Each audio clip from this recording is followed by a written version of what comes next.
It's definitely a very much of a startup town, which is probably the thing I like the most. The city has changed a lot. The skyline is the most visible difference.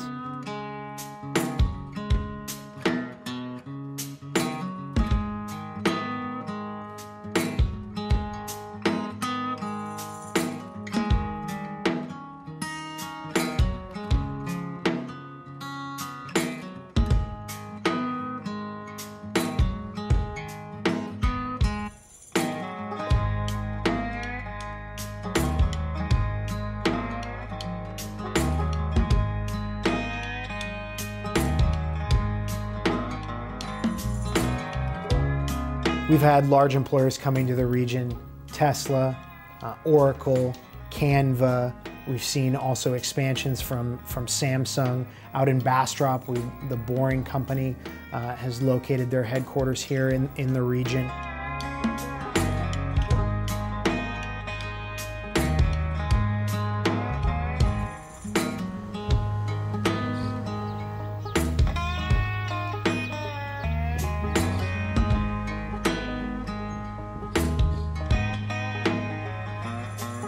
No one needs to leave their neighborhood who doesn't want to. That should be the goal of city policy.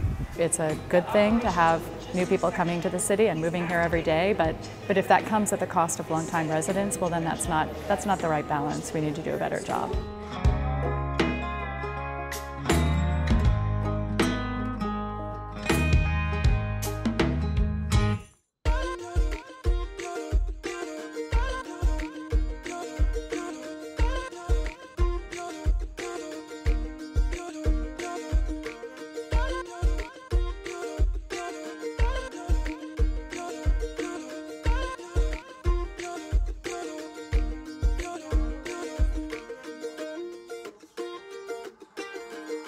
We selfishly, as pet owners, were thinking, hey, there's got to be a better way, and that's really where it got started, where we said, wouldn't it be nice if I could just, contact my vet from my phone and not have to go to the vet clinic?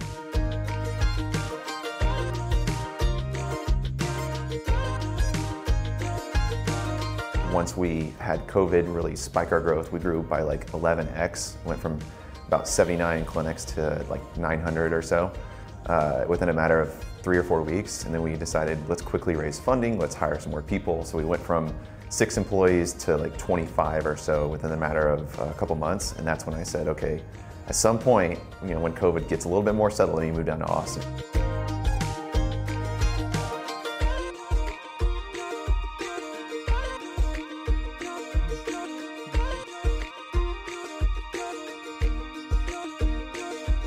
People have this, I would say, like more of a mentality that they're not like the West Coast or East Coast ventures. It's a different environment here, but it is very much so a great startup environment in general.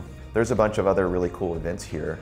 For example, South by Southwest, which I went to the first time this year, and it's basically like a renaissance, modern renaissance, and where you see artists, you see performers, you see startups, you see investors, all sorts of different people from all different types of backgrounds. There's a ton of stuff to do outdoors, which is probably the thing I'm most attracted to, where there's a lot of green trails, there's natural pools, there's places to go out and just enjoy like the outdoor parks and stuff like that. And on the weekend, there's plenty of places to eat. This place is known for its food and nightlife and stuff like that. This is a very, very pet-friendly city. It's a tech city as well, so that's a great combination for us.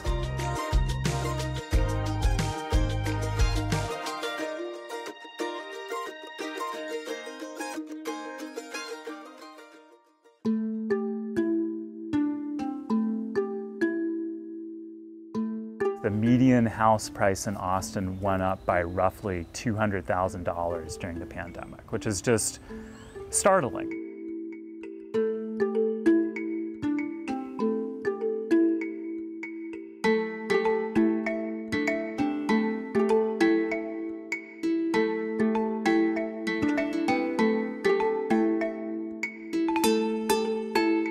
I'm worried that if we're not careful, that the urban core is going to become a jewel box only available to either people who have a lot of money or who hold a really good job. We have to play both defense and offense to get out of this. I think of the government putting more money into housing as like playing defense to help people who can't thrive under the current system.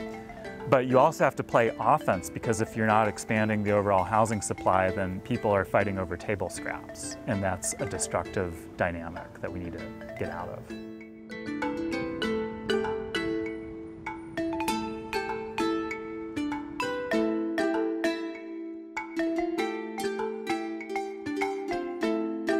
We are certainly seeing lots of displacement of longtime residents. This is not a new concern, but certainly it's become more pressing with the most recent valuations. I mean, rent prices have gone through the roof, land values have gone through the roof.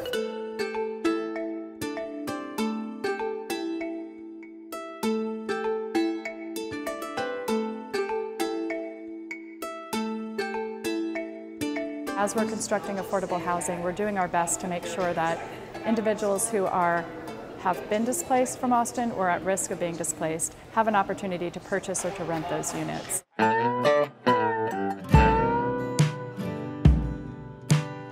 Just last month, we're talking about 92,000 open jobs. That's more than the number of people who are looking for jobs. So that's why we continue to see an influx of people moving to the area.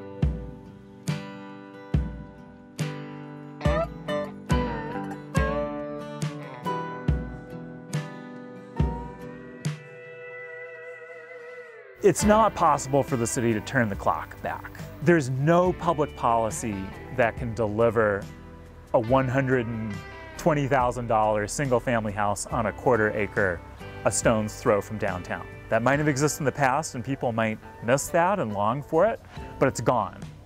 There's nothing we can do to bring that back. But what we could do, if we're thoughtful and we're smart, is we could change policy so that as the neighborhood grows, there is room for all kinds of different people to live in that changing neighborhood. And people who have long-standing ties to that neighborhood, we can make sure that they have the chance to stay in that neighborhood if they would like to.